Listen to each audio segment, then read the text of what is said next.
el engranaje que va de la economía a la sociedad, pasando por las instituciones, no es para nada un tema menor para analizar y para debatir en un encuentro como este. Es por eso que al diagramarse el programa de actividades se consideró necesario introducir este panel, el de la calidad institucional y su impacto en el desarrollo económico y social de la República Argentina. Para poder analizar esto, para poder profundizar sobre esto, hemos invitado a nuestros dos panelistas, el doctor Antonio María Hernández, es abogado y doctor en Derecho y Ciencias Sociales de la Universidad Nacional de Córdoba, diplomado además en Administración Municipal y Desarrollo Rural en Madrid, España, es profesor de Derecho Constitucional y titular plenario de Derecho Público Provincial y Municipal en la Universidad de Córdoba, director del Instituto de Federalismo de la Academia Nacional de Derecho y Ciencias Sociales, presidente honorario de la Asociación Argentina de Derecho Constitucional y miembro del Comité Ejecutivo de la Asociación Internacional de Derecho Constitucional, académico de número de la Academia Nacional de Derecho y Ciencias Sociales, y también miembro de la Academia Internacional de Derecho Comparado de La Haya, en Holanda.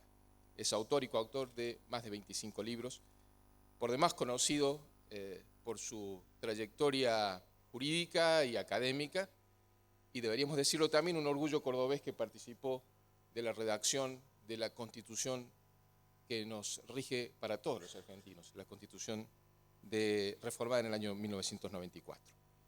Y nuestro segundo panelista, el doctor Carlos Jornet, que es licenciado en Comunicación, abogado y magíster en Dirección de Empresas. Desde 1998 es director periodístico del diario La Voz del Interior, a donde pertenezco, donde también fue antes, en su dilatada carrera, secretario general de redacción. Entre 2011 y 2014 fue presidente de la Asociación de Entidades Periodísticas Argentinas, ADEPA, la principal entidad rectora del periodismo a nivel nacional, y de esta entidad es actualmente presidente de la Comisión de Libertad de Prensa. Para comenzar a abordar este tema, vamos a invitar al doctor Carlos Jornet a que haga su exposición, luego el doctor Hernández, y finalmente haremos algunas preguntas para profundizar. Adelante.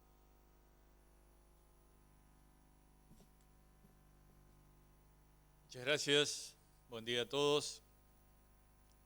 Es un orgullo participar de este foro, que como recién conversábamos, se haya ganado un lugar dentro del debate industrial en la Argentina, y prueba de ello es que cada vez que algo se dice aquí, repercute de inmediato en Buenos Aires y generalmente también recibe alguna respuesta por parte de funcionarios del gobierno nacional. Cuando comencé a plantear la charla de hoy, decidí estructurarla sobre la base de dos preguntas iniciales, dos aclaraciones y algunas reflexiones para dar luego lugar al diálogo. La primera pregunta que les formulo en todo caso es: ¿de qué hablamos cuando hablamos de calidad institucional? Y para no ponerlos en el compromiso de responder, voy a tratar de meterme en sus mentes y tratar de imaginar lo que cualquier industrial, cualquier empresario en la Argentina piensa cuando habla de calidad institucional. Y probablemente muchos de ustedes piensan en seguridad jurídica, en un adecuado funcionamiento de los organismos de control, en libertades no solo personales sino económicas. Pero si la misma pregunta la hacemos en una barriada humilde de la ciudad de Córdoba o de cualquier lugar del país, las respuestas seguramente se van a orientar más a calidad de vida que a calidad institucional. A las soluciones, en todo caso, que esa gente espera del Estado para cubrir sus necesidades básicas. Y es razonable, porque quien no satisface sus necesidades elementales difícilmente valore conceptos tan abstractos como el de la institucionalidad, el de la libertad de expresión o el de la transparencia.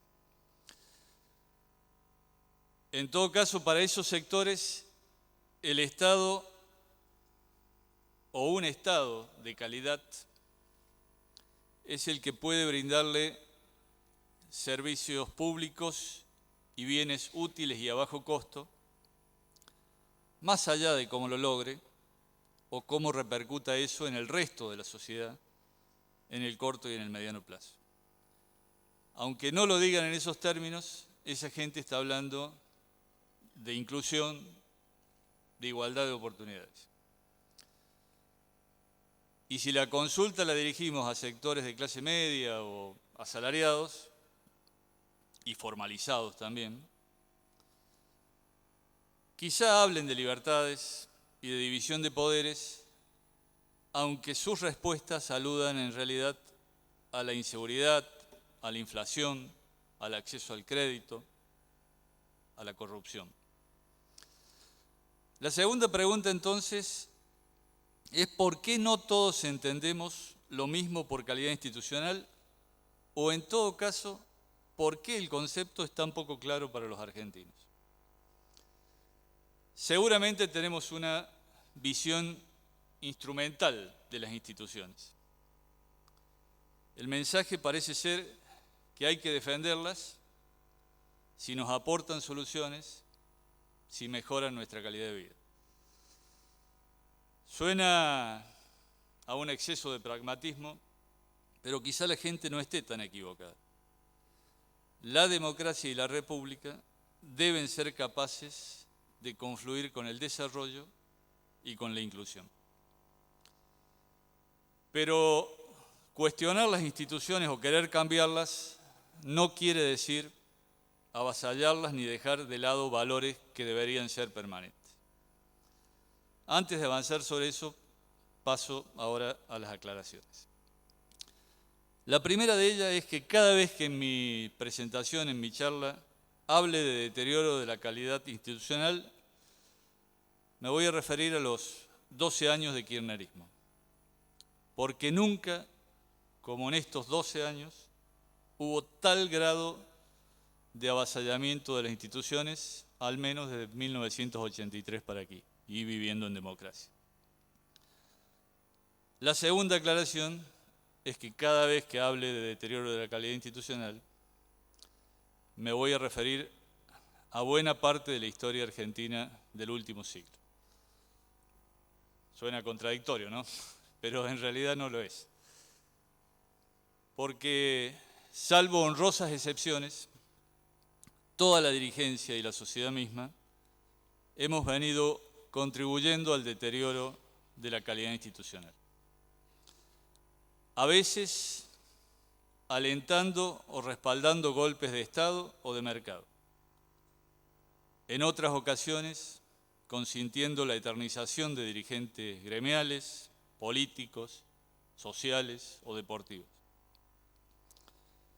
También lo hicimos con nuestra indiferencia a veces en el debate de ideas, aceptando al que roba pero hace, violando una norma porque otro también lo hace, resignándonos ante el avasallamiento de libertades y derechos porque hay objetivos supremos a cumplir. ¿Hubiera sido posible el kirchnerismo sin Menem y su frase, si les hubiera dicho lo que iba a hacer, no me hubieran votado?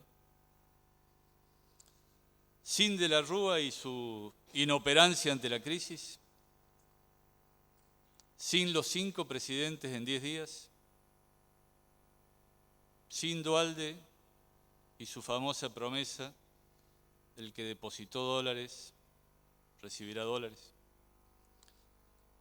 ¿Sin la dictadura y su brutal ataque a los derechos humanos? Tendemos a pensar que el gobierno de Raúl Alfonsín fue el más institucional de la actual etapa democrática y seguramente es así. Fue quien se atrevió a sentar en un juicio a las juntas militares, en un hecho histórico a nivel mundial. Fue el que hizo campaña repasando el preámbulo de nuestra Constitución y planteando con una mirada quizá ingenua y pragmática también de la institucionalidad, que con la democracia se come, se cura y se educa. Fue el único que se atrevió a plantear una reforma para democratizar la vida sindical que heredamos del primer peronismo, que es base de muchos derechos laborales, pero también de un poder paralelo al del Estado que condiciona a los gobiernos, en muchos casos impide reformas económicas y asfixia a los propios ciudadanos a los que dice defender. Ese mismo gobierno planteó la necesidad de repensar la macrocefalia porteña, aunque lo hizo con un proyecto, a mi juicio, impracticable para la época. Pero si hablamos de Alfonsín, no nos olvidemos del tercer movimiento histórico y de los enormes desaguisados económicos que nos llevaron a la hiperinflación, lo que alentó en parte de la sociedad el concepto de que poco sirve la institucionalidad si no permite el crecimiento y la mejora de la calidad de vida. Una inflación elevada, más aún cuando se sale de todo cauce, arrasa con toda la institucionalidad, pero lo peor es que abre las puertas, como de hecho ocurrió en la Argentina, a los poderes absolutos, a la declinación parlamentaria para acentuar el presidencialismo, a la reducción de los controles con el supuesto objetivo de superar la emergencia. Fue el mismo Alfonsín el que firmó el Pacto de Olivos, que permitió la reforma de la Constitución de 1994 y abrió el camino a los intentos de reelección de Carlos Menem. Pero repasemos ahora los deterioros más recientes de las instituciones de nuestro país. Cuando asumió Néstor Kirchner y ante la necesidad de fortalecer el débil vínculo con la sociedad, tomó algunas medidas que, más allá de la evaluación personal que cada uno haga, iban en la dirección de reforzar el rol del Estado y de mejorar algunas instituciones. La reestructuración de la Corte Suprema, el impulso a gran cantidad de juicios contra represores que venían muy demorados, el ordenamiento de las cuentas públicas son algunas de esas medidas. En realidad, tanto Néstor como Cristina Kirchner cuestionaron la calidad de instituciones que, en su opinión, y como lo demostraba palmariamente la crisis de 2001 y 2002, no daban respuesta a las mayorías, sino a sectores minoritarios. Pero lejos de crear una nueva institucionalidad, con reglas de juego claras y transparentes, se dedicaron a desmantelar los organismos de control, a liquidar el federalismo y a profundizar enfrentamientos entre sectores de la sociedad.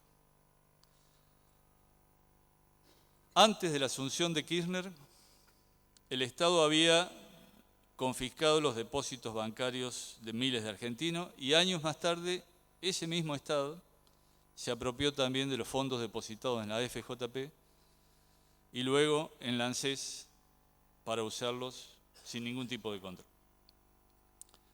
El mismo Estado, y hago un repaso rápido que seguramente ustedes podrán completar, demolió la credibilidad del Instituto Nacional de Estadística y Censo para iniciar un ocultamiento sistemático de los datos básicos de la economía, destruyó el valor de la moneda, presionó y desplazó, y lo sigue haciendo, a jueces y fiscales que se atrevieron a investigar a funcionarios públicos, impuso trabas absurdas y en modo alguno transparentes, tanto para importar como para exportar, montó un esquema de subsidios multimillonario, totalmente descontrolado y en muchos casos totalmente ineficaz. Aprobó acuerdos económicos y políticos claves para el país, como los firmados con China, Rusia e Irán, con escaso debate o más aún en absoluto secreto. No definió políticas estratégicas para brindar servicios básicos como la generación de energía, la distribución de agua potable y de gas, la seguridad y el transporte. La tragedia de Once es el símbolo más cruel de este abandono de la materia que recién comienza a ser revertido. En educación se aumentó el presupuesto, pero perdimos posiciones en los estándares internacionales en momentos en que es imprescindible un salto cualitativo. En el área de seguridad no solo hay un incremento en la cantidad y en la violencia de los delitos, sino que por primera vez en nuestra historia hay zonas del país literalmente tomadas por el narcotráfico. El sociólogo Mario Serraferro, en Calidad Institucional, Cuestiones y Desafíos, resumió el concepto en estos aspectos fundamentales desde el punto de vista formal, y les pido que presten atención a cada uno de ellos y los vayan comparando con la realidad. Mecanismo efectivo de división de poderes. Segundo, rotación de los cargos públicos. Tercero, publicidad y transparencia de los actos de gobierno. Cuarto, responsabilidad política o accountability de los gobernantes. Quinto, respeto de la ley por todos los ciudadanos y en especial por aquellos que tienen las funciones de dirección y administración de la cosa pública. Sexto, existencia y vigencia de libertades y derechos individuales. Séptimo, gobierno de la mayoría y respeto de las minorías. Octavo, reglas y procesos claros y transparentes que definan la participación de los ciudadanos. Noveno, respeto de la legitimidad popular por parte de los gobernantes. Décimo, existencia de políticas de Estado. Si hacemos un repaso, y les pedí que lo fueran haciendo ustedes mientras yo los leía, prácticamente ninguno se cumple hoy en la Argentina si nos apartamos del relato que se hace desde el aparato del Estado. El Índice de Calidad Institucional 2015 que elabora la Fundación Libertad y Progreso muestra que hoy la Argentina está en el puesto 137 entre 193 países. En América solo supera a Bolivia, Ecuador, Haití, Cuba y Venezuela. Luego de haber cedido, y escuchen bien, 93 lugares desde 1996 y 56 en la última década, en el mayor retroceso que se registre en este listado. Pero insisto, para que quede claro, es razonable que desde el poder político se plantee que una calidad institucional supuestamente mayor, como la que tenía el país en 1996, en realidad no permitía la inclusión social ni el crecimiento equilibrado. Lo que no es razonable es que se haya avanzado en la tarea de demoler esas instituciones supuestamente fallidas sin levantar otro edificio institucional sólido, sustentable y apto para dar respuesta a esas necesidades que estaban siendo insatisfechas. Porque la pobreza continúa, más allá de las cifras. Y ustedes saben que va en aumento en muchos lugares del país, pese al enorme crecimiento económico de la primera década del siglo. Y porque pasado el mejor momento de las commodities, el país afronta nuevamente, como bien se ha dicho en este foro, serias complicaciones económicas que comprometen al próximo gobierno y que obligan a un ajuste seguramente con consecuencias sociales. Además, y aquí vuelvo sobre ciertos valores, y ya para ir terminando, que deberían ser permanentes y defendidos por todos, el cambio de las instituciones debería haber ido acompañado por mayor transparencia, lo que implica plena libertad de expresión y de prensa, acceso a la información pública, rendición de cuentas, lucha frontal contra la corrupción y pleno funcionamiento de los organismos de control. En la última década, en cambio, se desplegó una estrategia de censura indirecta contra la prensa independiente, al mismo tiempo que se montó un aparato estatal y paraestatal de difusión con dispendio de recursos públicos. La libertad de expresión fue acompañada de una política de denigración de quien piensa distinto. Nunca se aprobó una ley de acceso a la información pública. Es el único país de América, sacando Cuba, que no tiene una ley de acceso a la información pública. Se desmantelaron los organismos de control y se persigue a jueces y fiscales que se atreven a investigar denuncias contra funcionarios y dirigentes del oficialismo. Ayer Obama dijo, tal vez lamentándose de que no puede ser reelegido, la ley es la ley y nadie está por encima de todo eso, ni siquiera los presidentes. Eso es calidad institucional. Es un concepto muy sencillo. El desafío para quien asuma el 10 de diciembre es entonces reconciliar los conceptos de institucionalidad y de crecimiento económico e inclusión social. Argentina debe aprender a desarrollarse de manera equilibrada e inclusiva en un marco democrático y republicano, conciliando intereses sin generar enfrentamientos entre campo y ciudad, entre puerto y provincias, entre ricos y pobres, entre mayorías y minorías. El Libro Blanco de la Gobernanza, aprobado por la Unión Europea en 2001, gobernanza es calidad institucional, dice que la calidad institucional implica mejores políticas, mejores regulaciones y mejores resultados. Buenos resultados obtenidos sin políticas de Estado y eludiendo controles son pan para hoy y hambre para mañana. Dejan además terreno fértil para la corrupción y solo atraen inversiones especulativas. Los argentinos sabemos mucho de eso. No lo reiteremos. Muchas gracias.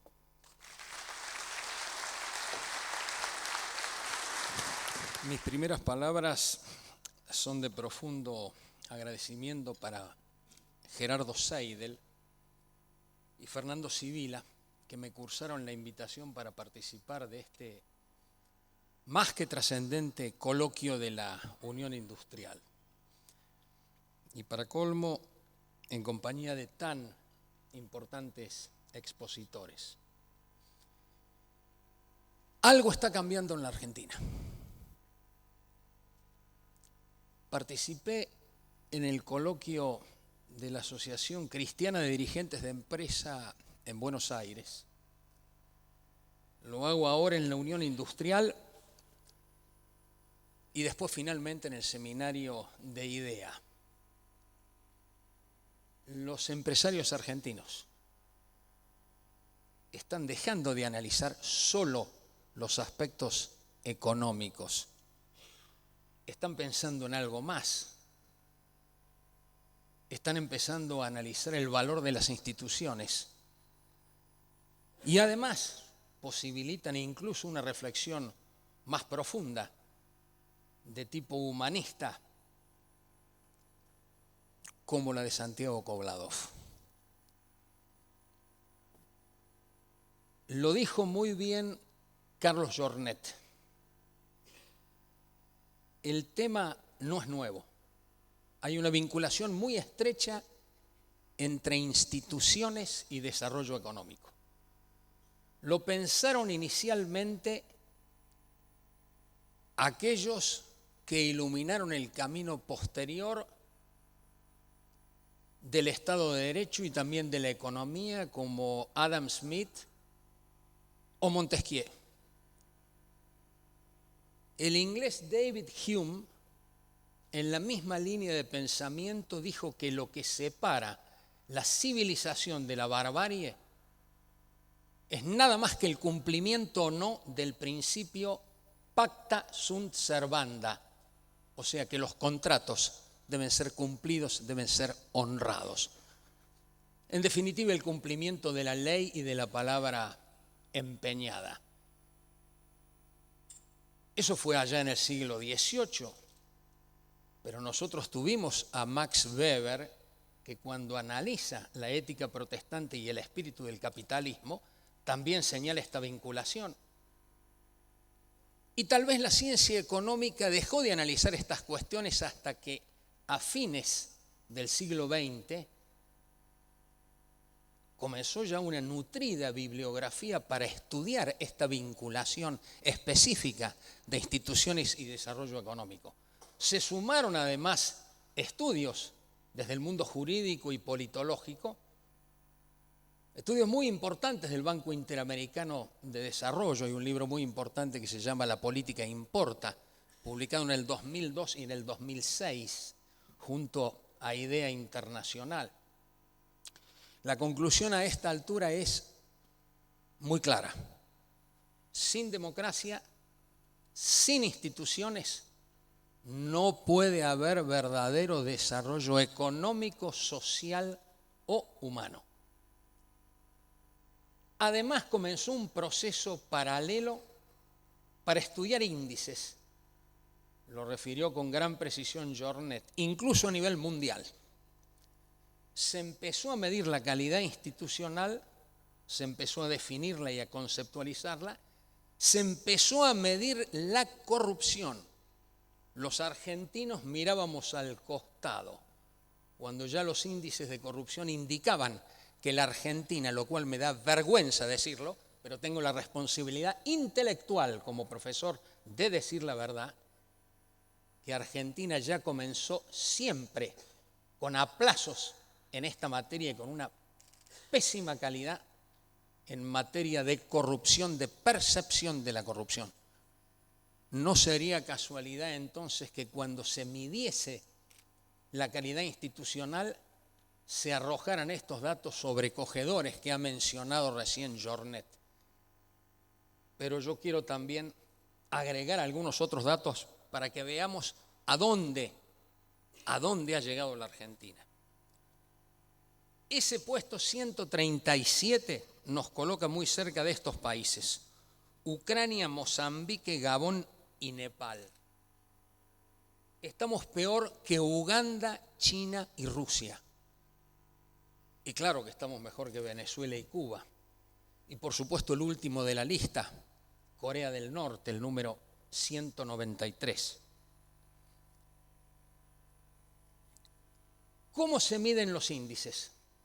A nivel internacional, con 8 aspectos, que son más o menos similares a los recién mencionados. Pero el primero es la vigencia del Estado de Derecho. El segundo es precisamente la percepción de la corrupción, la rendición de cuentas. Y después vienen algunos aspectos como la libertad económica, la competitividad y por supuesto también como un tema muy importante el de la libertad de prensa, porque no hay que ser un jurista para advertir que la libertad de prensa es estratégica en relación al sistema republicano y en relación a la democracia misma. ¿Cuál es efectivamente, y ahora voy a empezar a precisar, el problema que tiene la Argentina en esta materia y cómo, si no cambiamos, nosotros vamos a continuar en este proceso de decadencia, para mí tal vez comenzado en 1930 y del cual nosotros no hemos podido emerger todavía? Para esto yo necesito analizar especialmente el primero de los puntos porque todos están correlacionados. Quiero específicamente detenerme en el funcionamiento del Estado de Derecho a partir de la ley suprema, de la ley básica del contrato primero de los argentinos, que es la Constitución Nacional. Y ustedes saben que en consonancia con otros juristas empezando por Carlos Santiago Nino, vengo diciendo hace tiempo que la Argentina es un país al margen de la ley. Y cuando nosotros hicimos la primera encuesta de cultura constitucional en el 2004, publicada como libro en México, tenemos que decir que en aquel momento se veía con claridad que el 83% de los entrevistados reconocía precisamente esto, que la Argentina era un país al margen de la ley. Y también estaba el orden de los violadores de la ley y de la Constitución. El orden como estaba indicado por la percepción popular. Primero los políticos, después los policías, después los funcionarios públicos, después los jueces, después los abogados, después el resto de la gente. Hace muy poco hemos presentado la segunda encuesta de cultura constitucional, tanto en Buenos Aires como en Córdoba, con los otros directores, o sea, Daniel Sobato y Eduardo Fidanza, y se han ratificado estos datos. Ahora el 80% piensa que la Argentina es un país al margen de la ley y en la lista de los violadores aparece el mismo orden. Primero los políticos, después los policías, después los funcionarios públicos. Acá aparece una novedad, en el cuarto lugar el resto de la gente, característica paradójica de la Argentina, es decir, nunca se asumen las responsabilidades. Se reconoce que hay un gran proceso de decadencia nacional y una relación muy perversa del argentino frente a la ley, pero no se asumen las responsabilidades. Y después vienen de nuevo los jueces y los abogados. ¿Cuál es la quintesencia política, doctrinaria y de valores de la ley suprema que es la Constitución Nacional a partir de lo que fue la Revolución de Mayo? Nosotros íbamos a ser una democracia republicana y federal. Muy pocas veces pudimos reformar la Constitución, porque como lo dijo Joaquín B. González, aparecía uno de los rasgos más graves de la idiosincrasia argentina. La capacidad para la política agonal de lucha, pero la vigencia real de la ley de la discordia interna que otros popularizaron como la ley del odio, que impidió que nosotros tuviésemos la capacidad para el aspecto superior de la política, que es la fase arquitectónica, la que permite los grandes consensos y acuerdos, que son los únicos que posibilitan legitimidad a la Constitución y a las instituciones, y los únicos que posibilitan resolver los problemas estructurales de una sociedad. Muy pocas veces pudimos ejercitar esos grandes acuerdos. El último importante en estos últimos 30 años de democracia, sin lugar a dudas, fue acordar la reforma constitucional de 1994, pero prácticamente nada más. Después volvimos a lo de siempre. ¿Qué democracia tenemos hoy? Es una democracia de muy baja calidad institucional. ¿Por qué? Porque es de tipo delegativo, donde torpemente muchos sectores creen que el problema político está resuelto con la elección del próximo presidente, del próximo gobernador o del próximo intendente. Esto lo explicó muy bien Guillermo O'Donnell. Es una democracia delegativa. El pueblo cree que solamente tiene derecho a votar y después no tiene ningún otro compromiso ciudadano. Ni controla, ni debate, ni dialoga, que es el arte de los hombres libres, como decía Platón, ni piensa en profundidad los problemas nacionales. Ustedes comprenderán que no hay democracia sin demócratas, no hay república sin republicanos, no hay ciudad tampoco sin ciudadanos.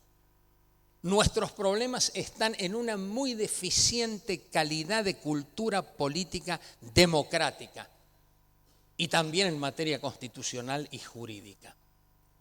La democracia tiene otro rasgo de muy baja calidad institucional. Es una democracia corporativa. ¿Quién puede negar hoy la fuerza de las corporaciones y de algunos sectores empresarios ligados al poder, además de los poderes sindicales, para señalar a algunos?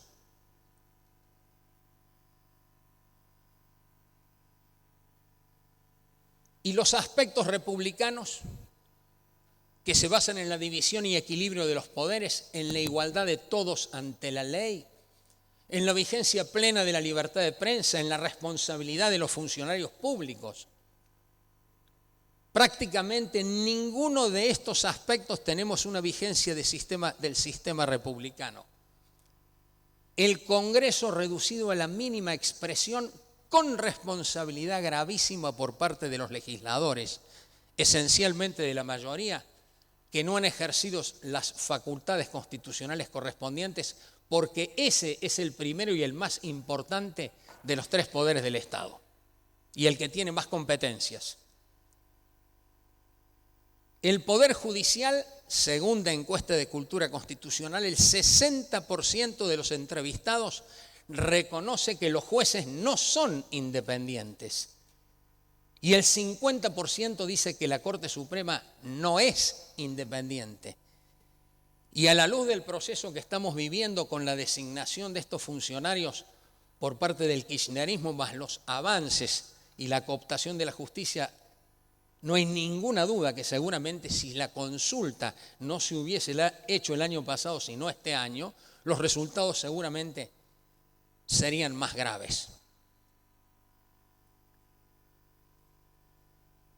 ¿Qué vamos a decir de la libertad de prensa en particular cuando las violaciones constitucionales en esta materia son severísimas?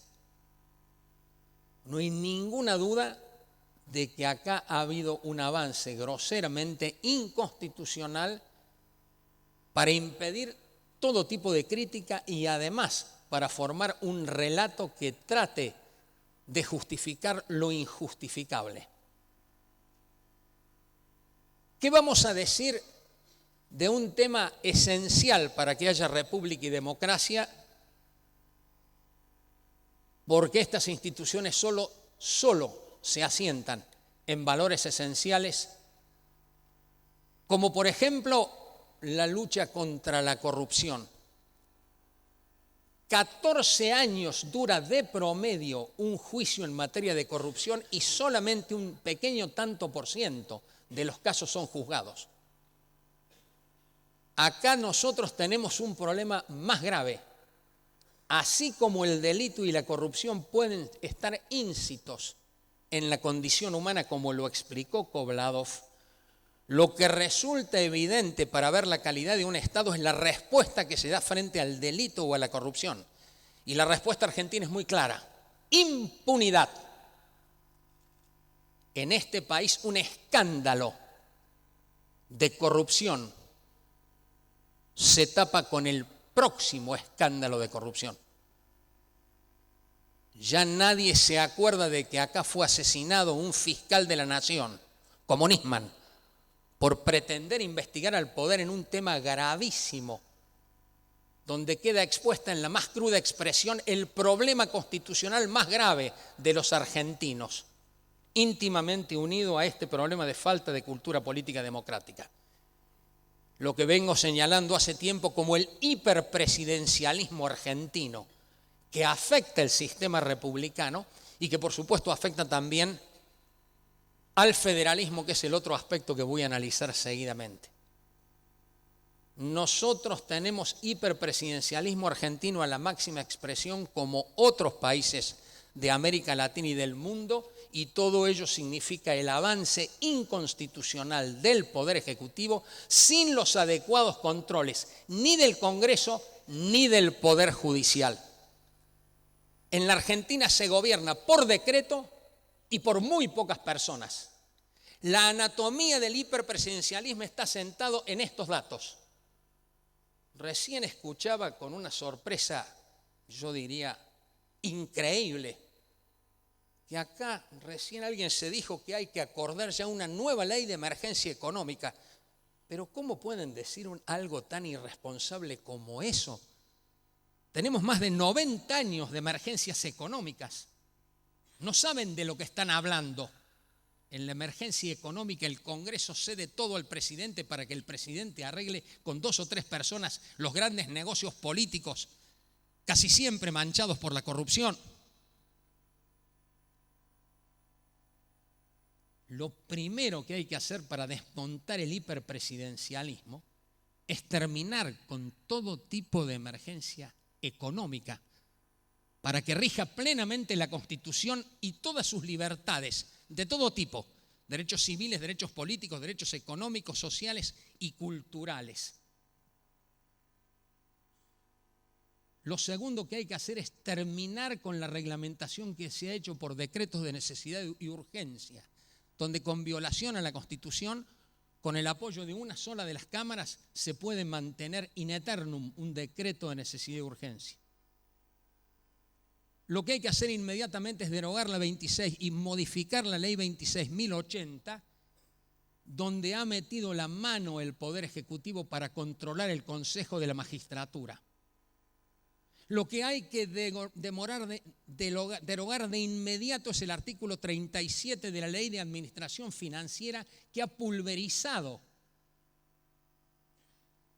reglas esenciales que tienen cientos de años en los estados democráticos a nivel mundial. Todos enseñamos que la ley de las leyes es el presupuesto y que el presupuesto está votado por los representantes del pueblo. Eso en la Argentina no es cierto, porque con esa modificación del año 2006, que integra esta anatomía del hiperpresidencialismo, el jefe de gabinete de ministros o el presidente de la República con un simple decreto modifica el destino de las partidas.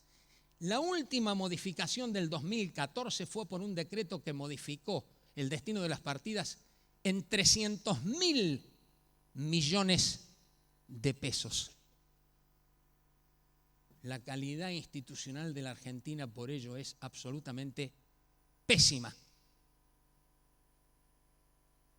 ¿Y qué ocurrió en materia federal luego de lo que hicimos en la gran reforma constitucional del 94, donde esencialmente hemos producido un avance notable en esta materia al fortalecer las autonomías provinciales y municipales, al reconocer un nuevo estatus a la ciudad autónoma de Buenos Aires, al establecer aspectos muy importantes de tipo político, institucional, económicos y financieros en materia de federalismo? ¿Saben lo que hemos logrado? Además de la violación completa de cada una de estas normas, un unitarismo fiscal tan descarado que el gobierno federal, con datos de Juan Yach, percibe aproximadamente el 85% de los recursos, mientras que el 15% restante corresponde a las 23 provincias de la ciudad autónoma y a los más de 2.100 gobiernos locales de la Argentina. Todo se ha concentrado definitivamente en el área metropolitana de Buenos Aires. La Argentina ha terminado de deformarse.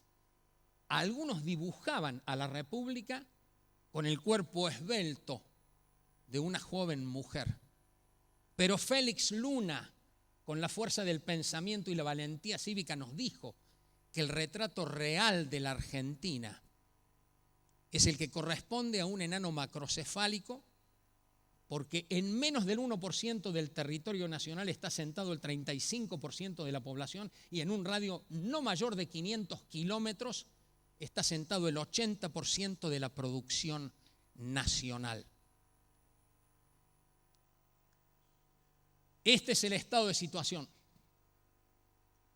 La pregunta es, ¿qué hacemos ahora? Y además en momento de elecciones.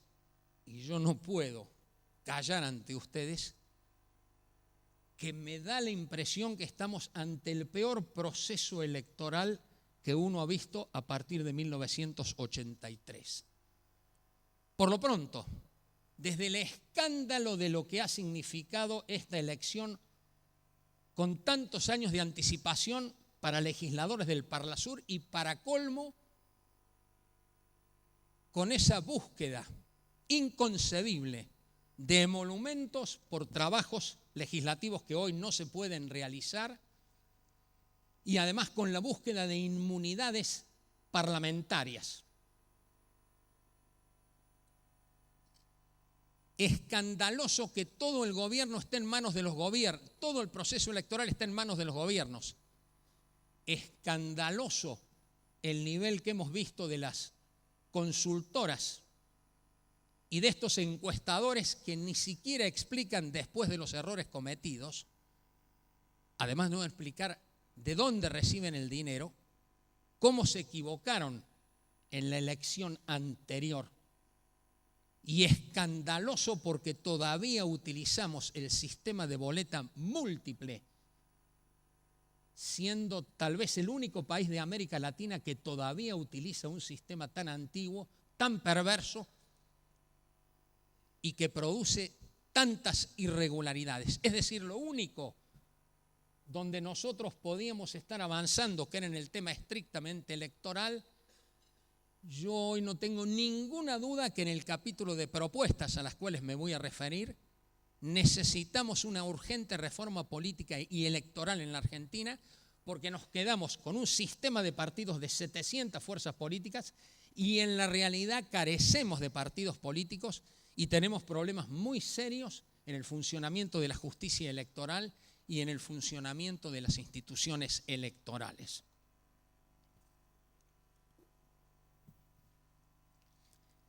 ¿Qué podemos hacer en materia republicana?